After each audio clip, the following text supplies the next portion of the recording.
So there's a tropical disturbance out here. I'll make this video quick because there's really not much going on.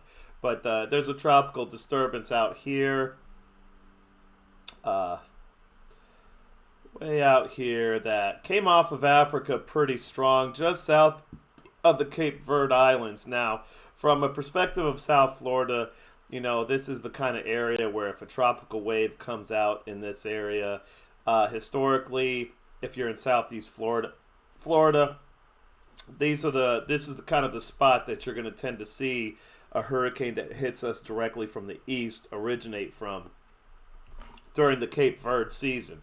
So it's pretty impressive. It actually has a circulate I guess kind of an elongated but very pronounced circulation. It's losing a lot of convection because it's in the center because it's nighttime, I guess. But you see other storms blowing, forming around here.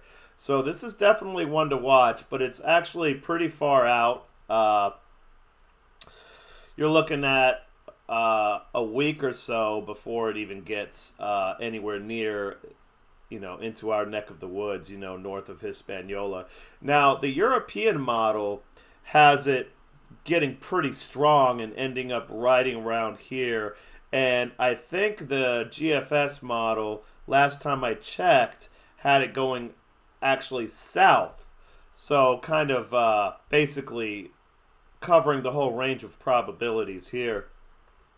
Uh, and I don't know what was going on with this. I couldn't get tropical tidbits to work for me, which is all good and well. I was looking at it earlier, but I can't. It's not letting me go out to the. Let me see if that one works. Yeah, for some reason, all these models aren't loading up, so that's fine. Shout out to tropical tidbits. But last time I checked, the GFS model had it going down here and kind of fizzling out, and then the European model had it coming up here and actually getting really strong. Now, when you have storms getting up here in this area, that usually takes them on a good trajectory to hit somewhere in South Florida. Now, that all depends, of course, on what's happening in the northern hemisphere sort of zone of the westerlies, and whether you have a trough coming down and pushing it out and pushing it, maybe causing it to recurve out to sea. From what I saw earlier when I was looking at the models, the European model had some moderate wind shear developing up here around the time it gets right around here. But it's really, the models don't even go far enough out to really see what they think it's going to do. So in other words, it's too early to tell anything. But just be on notice that these storms, you see some nice looking outflow here, and it's just, there's nothing here that can stop it from developing that I could tell. I was looking at the humidity. The humidity was looking pretty good out there. Let me see what the humidity. I think the humidity was looking pretty good out here. So it could possibly track north of the leeward and windwards, and then maybe on the north side of Puerto Rico, and that would be worst case scenario for South Florida. So just be aware of it. This can be something that you're going to start hearing about in about a week.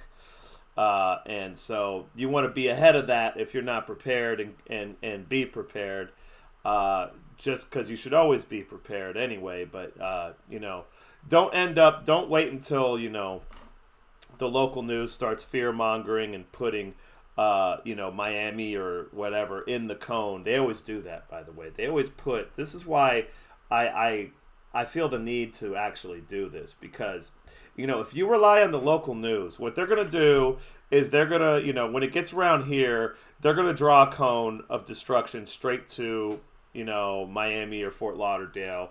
And I don't know. I mean, Publix is a sponsor, right? The grocery stores are a sponsor. Let's say Home Depot is a sponsor. So, hey, call me a conspiracy theorist, but generally speaking, if you follow the money, okay, so I don't really necessarily trust the local news people. But it is definitely a threat. Historically, this kind of track can lead to a storm hitting directly southeast Florida from the east. I'm not saying all the time, obviously.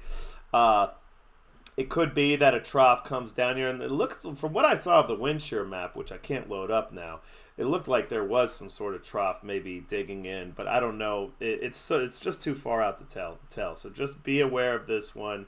Other than that, I don't think there's anything going on out there of note.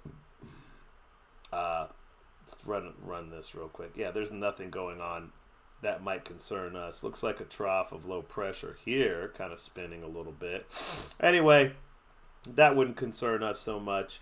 I would say just keep an eye on this. It's got a week and a half before it affect at least a week and a half, I would think, before it affects South Florida, and that is it. I'm out.